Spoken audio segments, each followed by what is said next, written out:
Lower Maner dam, mid Maner dam, Yellampalli ప్రాజెక్టులు, ఈ 3 ప్రాజెక్టుల ద్వారా ఇచ్చిన గోదావరి నీళ్లనే గత ప్రభుత్వం కాళేశ్వరం నీళ్లుగా ప్రచారం చేసుకుంది. దేవాదుల ప్రాజెక్టు 2 దశలు పూర్తి కావడంతో పాటు కొంత ఆయకట్టుకి గత ప్రభుత్వాల హయాంలోనే నీళ్లు అందాయి. గత 10 ఏళ్లలో దేవాదుల ఫేజ్ 3 పనులు పూర్తయితే జనగాం ప్రాంతానికి సాగునీరు అందేది.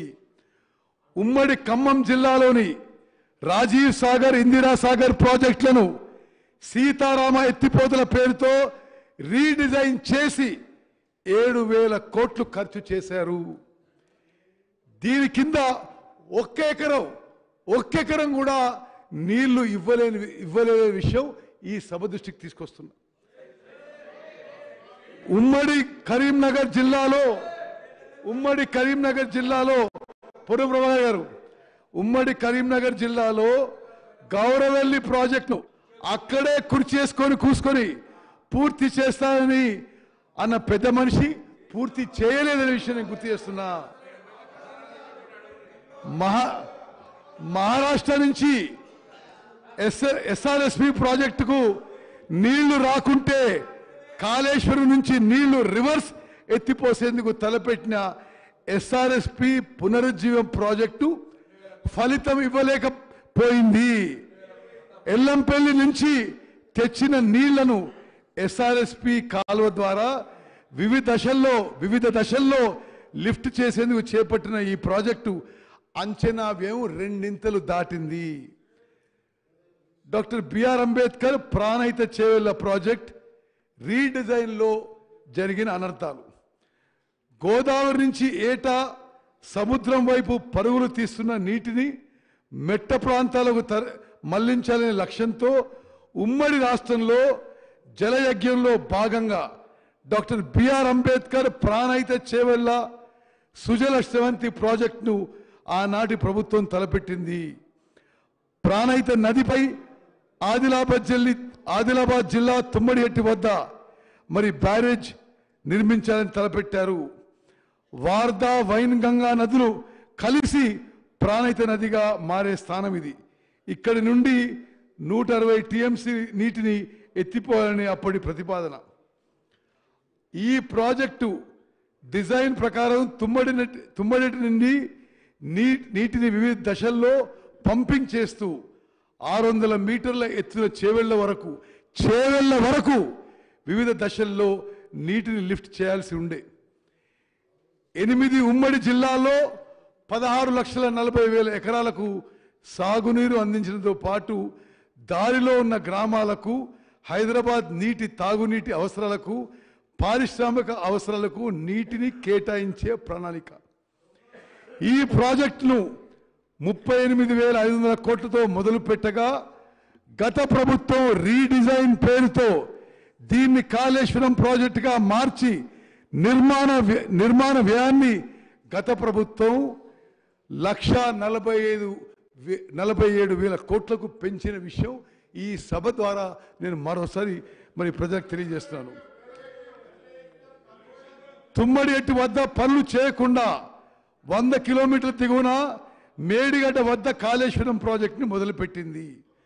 ప్రాజెక్ట్ సైట్ను 100 కిలోమీటర్ల కిందికి మార్చినప్పటికీ ప్రాణహితలోని వచ్చే వరదపైనే ఆధారపడింది. తుమ్మడి నుంచి ఒక స్టేజిలో ఎల్లంపల్లికి నీటిని పంపు చేసే ఆస్కారం ఉన్నా దాన్ని పక్కన పెట్టి 3 స్టేజీల్లో నీళ్లు ఎత్తిపోయటం నిర్వహణ పరంగా అది ఆర్థికంగా భారంగా మారింది.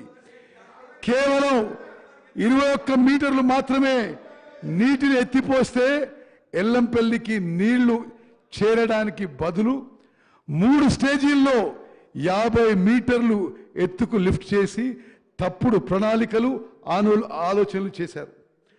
ప్రాణహిత చేవెళ్ల ప్రాజెక్టును అర్ధాంతరంగా ఆపేయడంతో నష్టం జరిగింది.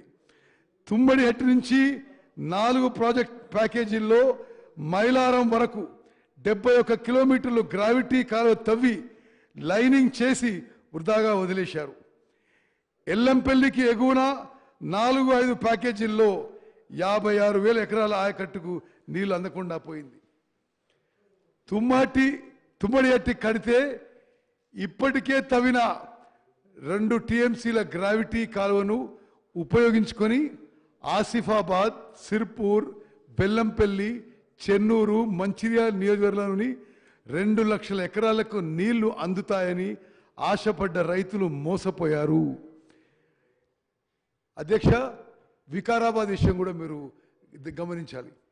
ఇటు రంగారెడ్డి జిల్లాలో 4 లక్షల ఎకరాల ఆయకట్టుకి నీరు అందకుండా పోయింది. చేవెళ్ళ, తాండూరు, పరిగి, వికారాబాద్ నియోజకవర్గంలోని ఆయకట్టును పాలమూరు రంగారెడ్డి ప్రాజెక్టులో చేర్చారు. కానీ ఆ ప్రాజెక్ట్ని 2 టీఎంసీలకి 2 టీఎంసీల నుండి తగ్గించి 1 టీఎంసీకి కుదించడంతో మొత్తంగా చేవెళ్ల ప్రాంత ఆయకట్టు ప్రమాదంలో పడింది. రీడిజైనింగ్ ఫలితంగా అధ్యక్ష, రీడిజైనింగ్ ఫలితంగా కరెంటు బిల్లు 10 రెట్లు పెరిగింది. 10 రెట్లు పెరిగింది. 160 టీఎంసీలు ఎత్తిపోసే ప్రాణహిత కరెంటు బిల్లు 1000 కోట్లు మాత్రమే అవుతుందని అప్పట్లో అంచనా వేశారు. ఇప్పుడు కాళేశ్వరం నుంచి నీటిని లిఫ్ట్ చేసేందుకు ఏడాదికి 10,000 కోట్ల కరెంటు బిల్ అవుతుంది.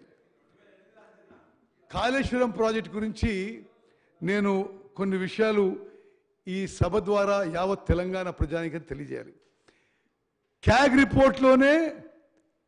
రిపోర్ట్లోనే సంవత్సరానికి 10,000 కోట్లు ఖర్చు అవుతుంది. అదీగాక ప్రతి సంవత్సరం ఆర్థిక భారం కాళేశ్వరం ప్రాజెక్ట్ ద్వారా 15,000 కోట్లు.